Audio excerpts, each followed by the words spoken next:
Well, the hard rain has stopped, at least for the moment. So I am squeezing in a little garden review while it's just drizzling and not pouring down. We have just had so much rain, and all of this rain is going to make everything that is already pretty lush explode even more. Either explode or rot, one of the two. I guess just depending on how good the drainage is in that particular spot. So I thought I would show you a couple of things today that are expressions of, I guess, something in my gardening manifesto, that there are two moments of opportunity, more than that of course, but two of them are right before a rain and right after a rain.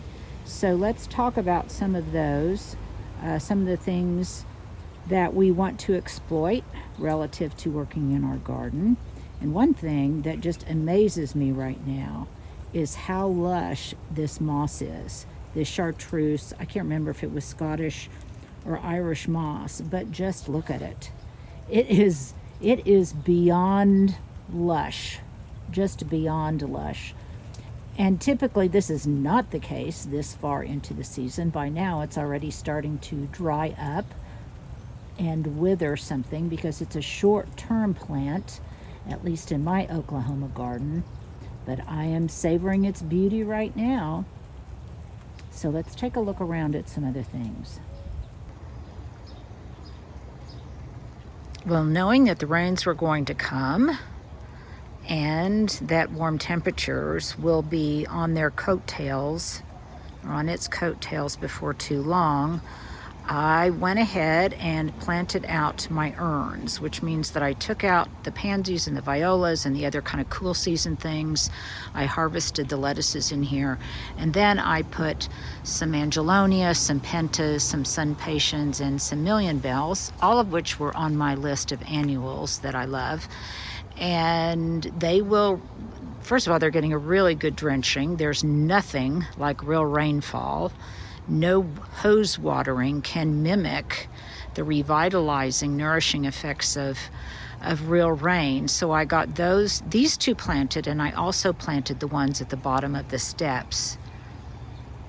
The window box, it's not as in bloom as it should be because we simply hadn't really had enough sun for some of these things to cascade over the side, but I continue to deadhead them, and I am definitely seeing growth activity here, so that, in my mind anyway, it will be very lush and overflowing once temperatures do warm up.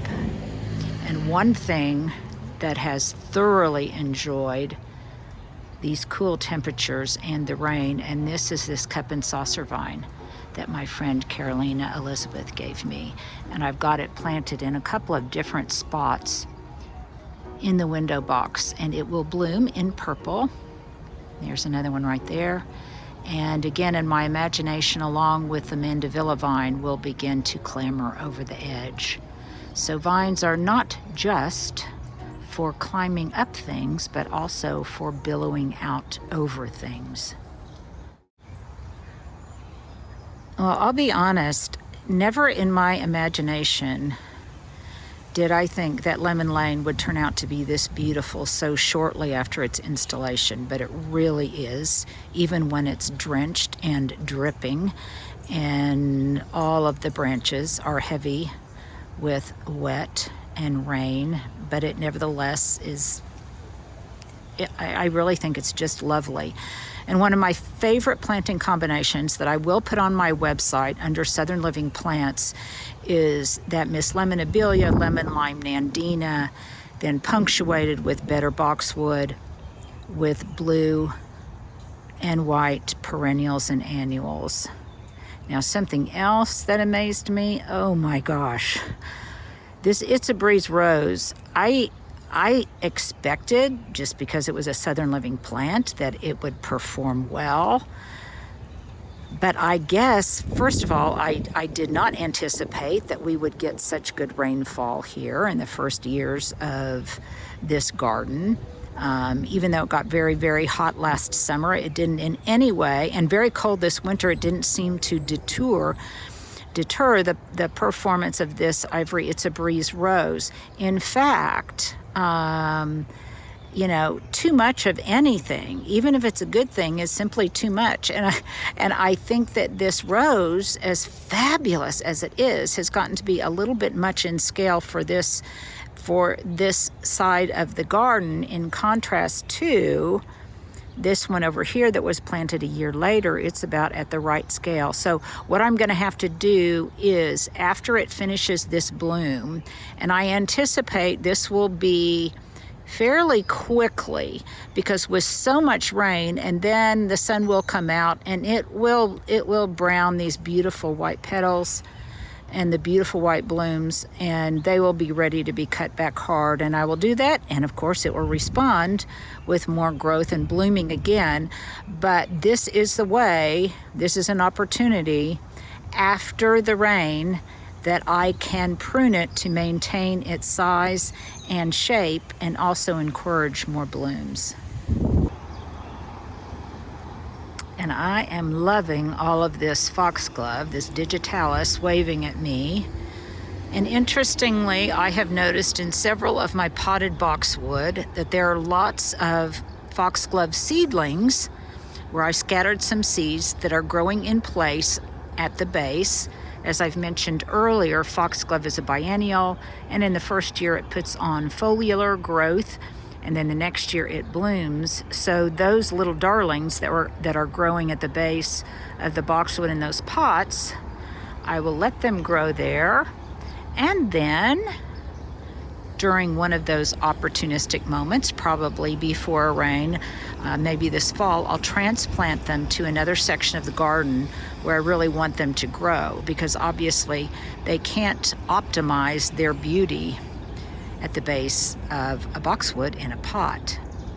So that will give me lots of opportunities to spread it out and plant it exactly where I want it. Oh my goodness, even these sweet peas in here are starting to go a little bit crazy. Eventually, I think they will bow down and arch themselves over the chicken wire cloche, but we'll see. And then in the other pot next to it, I'm not going to get over that way because I would get drenched. But there are all sorts of things that I planted in there, that I seeded in there, including some marigolds, which I will transplant to the back, and probably the raised vegetable beds, and also a lot of boxwood basil.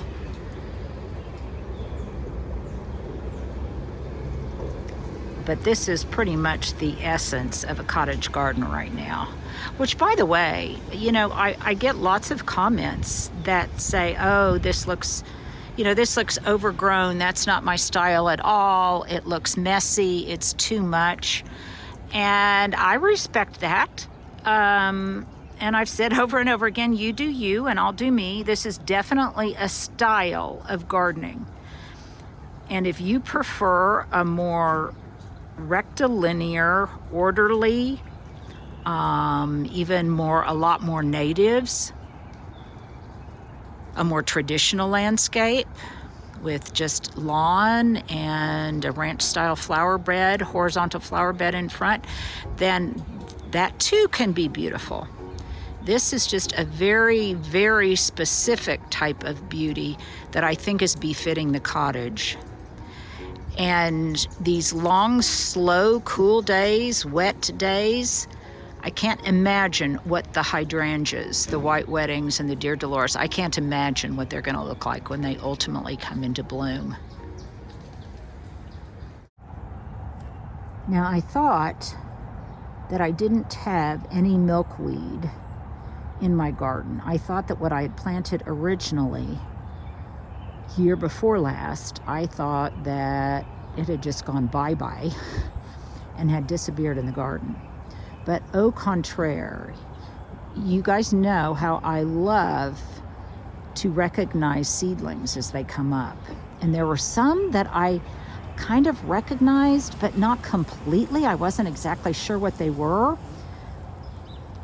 So I employed Google Lens, took a look at them, and they are indeed, I believe, butterfly weed seedlings. And I also got some native butterfly weed from a local native flower purveyor here, and I've planted those, and they're out on the berm. So that was a nice surprise, and it's in a number of different places. And in this instance, Mother Nature will definitely be the designer, because it will come up in areas that I wasn't expecting. Some of it I may relocate, I'm not sure. You can see in the distance, let me expand it, that there's that Minoan lace, and it's in a couple of other areas, and it's beautiful. It's not as heavy, I don't think, as it was in previous years. Every year, what is better for one thing might be worse for another, but that doesn't mean that whatever happens in whatever combination and composition isn't equally as beautiful. It can just be beautiful in a different way. I didn't anticipate having nearly this much waving foxglove. And boy, is it beautiful, I think, in tandem with the roses. Look at the pink in the roses there, and the pink in the foxglove. And it's when this cottage garden is at its most cottagey that I really love the design of those garden chairs and the X on the back, because one thing enhances the beauty of the other, and I think that's definitely the case between the garden and the garden furniture. Here's a question that I got in the last video, and that is, Linda, do I pull everything out and replant every year? And I think that was probably a new gardener. And no, I don't. What happens is I pull out and replant the tulips every year, but everything else is there pretty much waiting in the wings. It's just waiting to come up, either from a seed that germinated and is now or soon will be in bloom,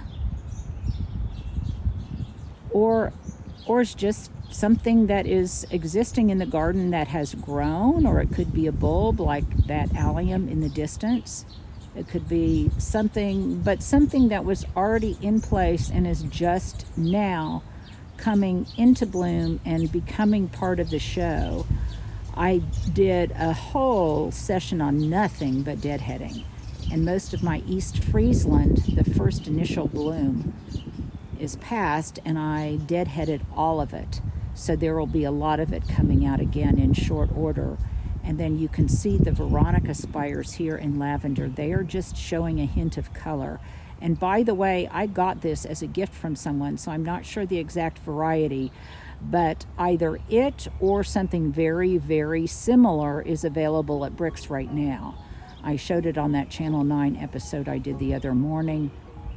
And boy, is it tough. And it will also reseed, but not in an overzealous kind of way. And it easily transplants from one location to another. So I've got some over there, and then I've also got some here on this side.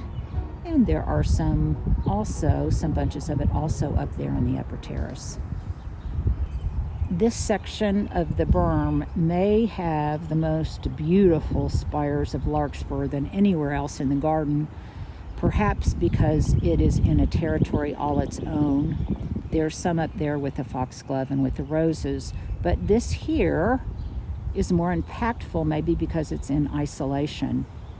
And it really is happy here, and it also gets full-blown sun, so it is tall, it's statuesque.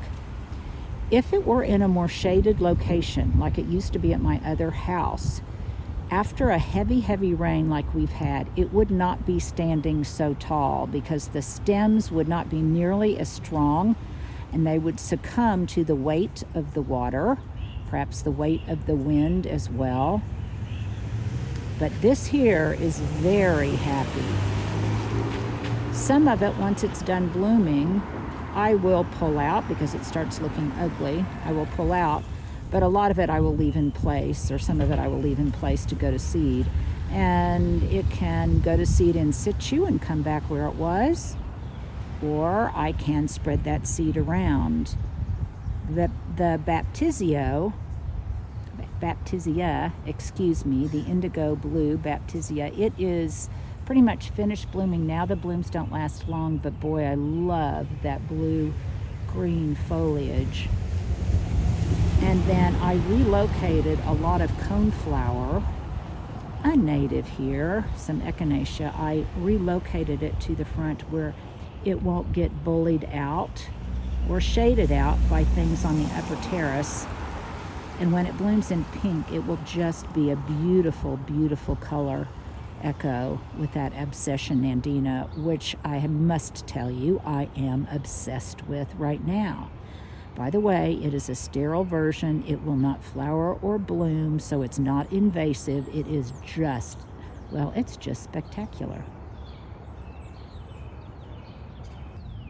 Now I'm down on the east side on the sidewalk, just beyond the brick wall, and this is where you can see the Gara to its best advantage. It's blooming in tandem with the Larkspur.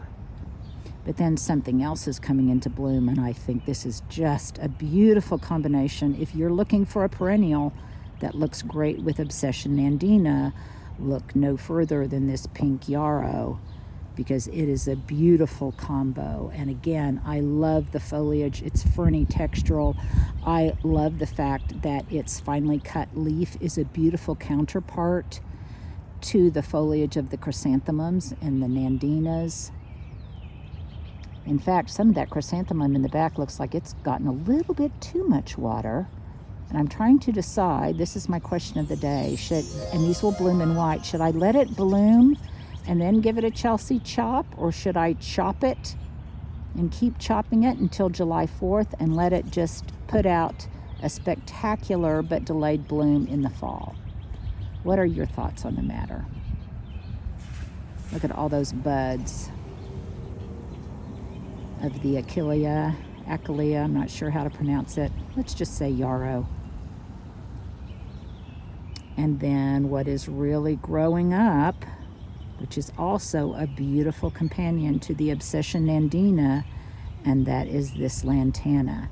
That when the heat hits, that is when it has its moment. It will come into its own. It will grow in leaps and bounds, and hopefully those leaps and bounds will include cascading over the wall. That's my vision anyway. It's what I've shared with you in the past. And I don't want to say I can't wait, because if I can't wait for that, then I'm going to miss what's going on with the roses and other things. But you can see its tufts, its little pink heads poking out up and down the wall. Now, as we're walking here, let's take a moment to appreciate how beautiful, what a magnificent color echo it is between the stems of the Kaleidoscopobelia and that orange rocket barberry. These are, I know, plants that I talk about ad nauseum, but they have performed beyond my expectations. And not only have they performed well, but you guys, these are tough, tough cookies. This is some of the most brutal exposure you can get in Oklahoma. And they just, I mean, they just continue to perform. They don't care. They completely disregard whatever brutality Mother Nature wants to impose upon it. Look at how beautiful the better boxwood looks. But why I came down here and I'm kind of moving slowly is because those It's a Breeze roses have bloomed, but now look what is blooming. And that is another brilliant plant pairing, plant marriage, and that's between these apple blossom roses and the Obsession nandina. And the color echo, you wouldn't think, really, I guess, that pink would be so beautiful with this color of burgundy magenta foliage, but boy, it is. It doesn't hurt that it's illuminated by some sunshine ligustrum in the back.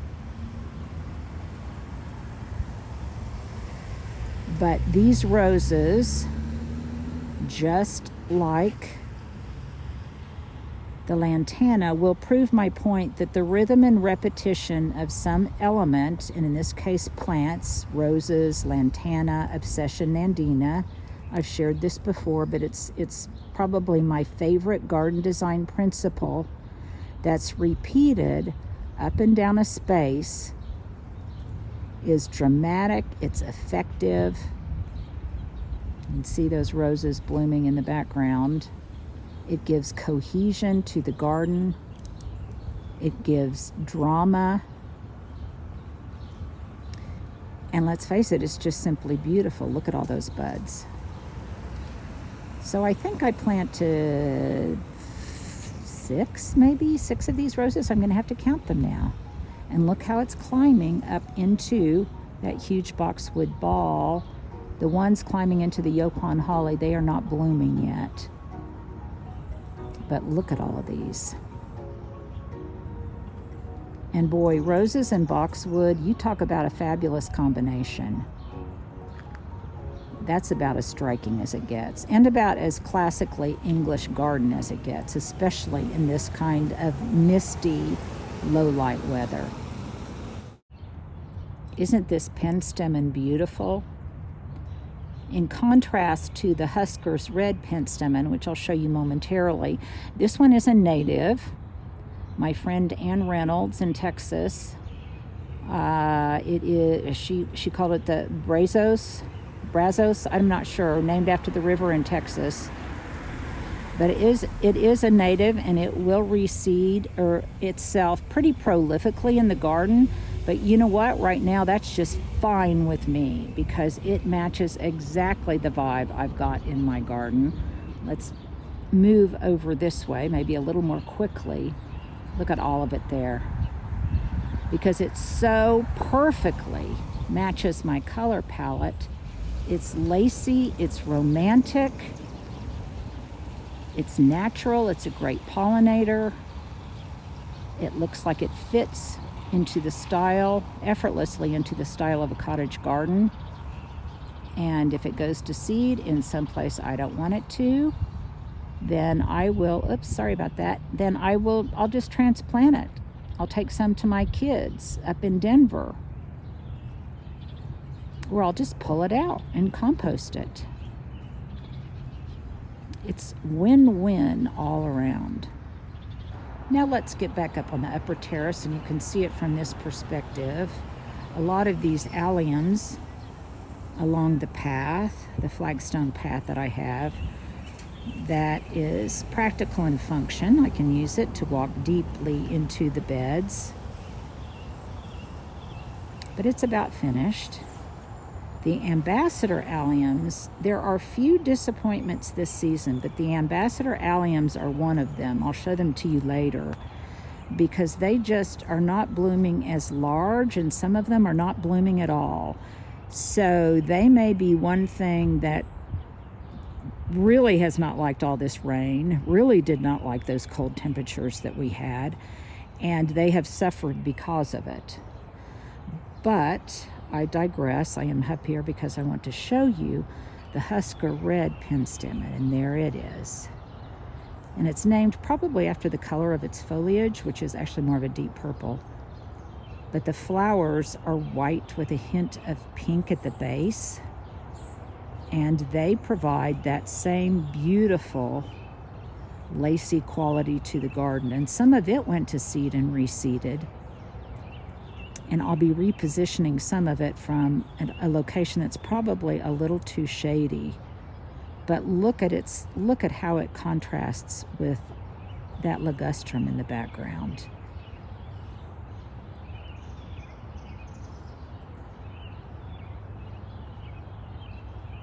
I've lost my light here. So let's come back out into maybe a brighter location.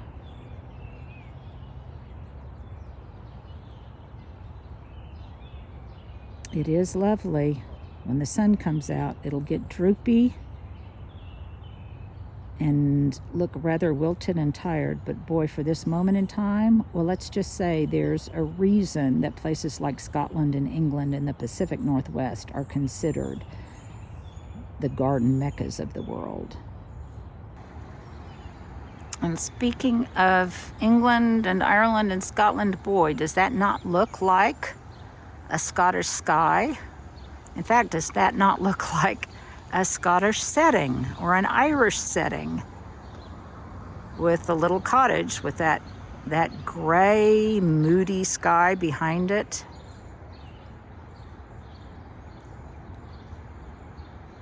It won't look like this in August, but boy, it is very personality infused right now.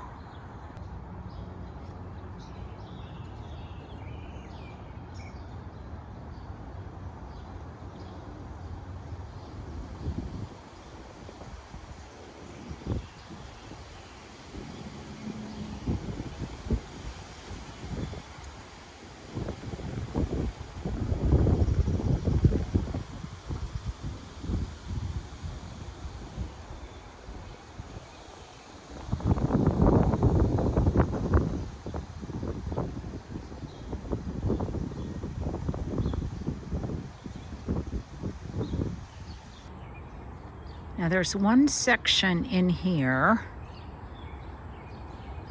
you can see where there's bare earth, and that is an area that I have been seeding with cosmos and some zinnias, and some of them have already germinated and started to grow, but then I realized I wanted a little more cosmos in there. So yesterday, another moment of opportunity, I knew that it was going to rain today, so I seeded some Purple Prince zinnias and some Seashells cosmos in there. And we'll see how the cosmos does in there. I have not planted it there before, so we'll see. Here's another perspective of that beautiful Husker red, looking towards downtown. And by the way, these are Yopon hollies, these small trees. You've asked about them many times, so if you are new to the channel, let me mention again that these are Yopon hollies. They are tough, tough, tough. They are Oklahoma natives, and they provide just the kind of transparent, kind of sculptural, small-leaved look that I want here on the east side. So they give me some privacy without impeding airflow or looking too heavy for the delicacy of the garden. And I do really love them. And boy, did they berry this past winter amazingly well. It's taken them a while, but finally the little Miss Bonnie spirea is blooming. There's some more of that Penstemon. And it's also a pretty pairing with Sunshine Ligustrum. I need to put that as one of the pairing options on my webpage. There's more. It's not in bloom, but there's more of that Husker red Penstemon. And then, boy, I think Sunshine Ligustrum wins the Golden Globe Award because it is just spectacular.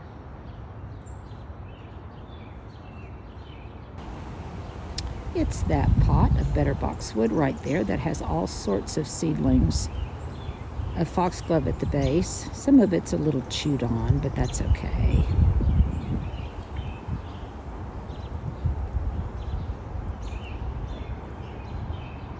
And this area might be quiet and neutral right now, but boy, before long it will explode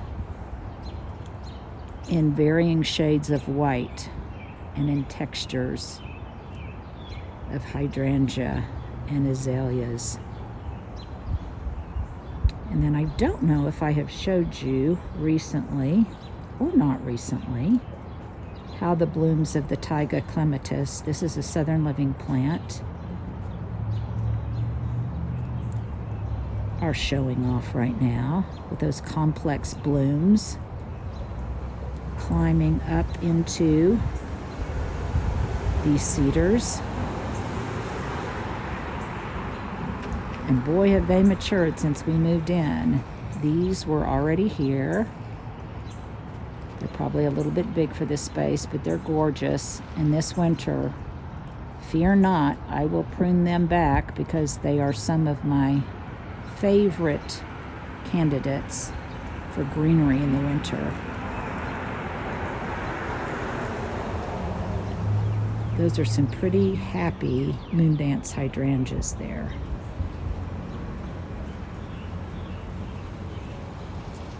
And an increasingly happy Encore Azalea topiary. Look at all that new growth. I'm still going to relocate this spot. I'm not sure where, but I think I'll wait till things dry out a little bit so it's not prohibitively heavy. And these gorgeous Eden roses, they may be nodding their heads with dew, but I regret not my selection for growing up the side of the cottage, up and over. And after this rain, I imagine that it will explode in size, if not bloom. Imagine what it will look like next year. Well, it gives me no end of pleasure how much my son Jamie and his wife Taylor are getting into gardening right now.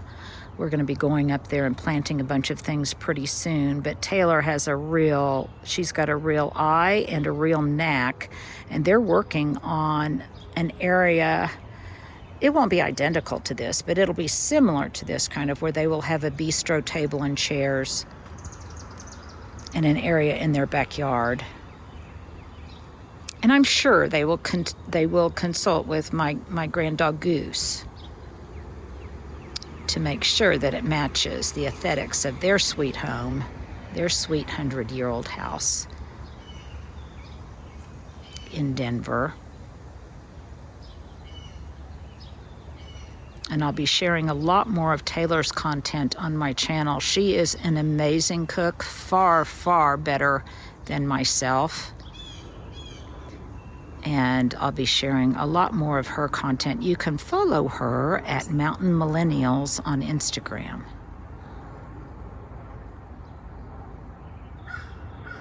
Now I'll close with this. This is something I changed my mind on.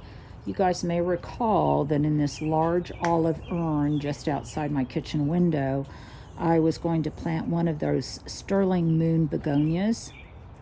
And by the way, that second pot next to it, this is some of the original Riger begonia that I had, and it's just here temporarily because I was putting cuttings in a pot.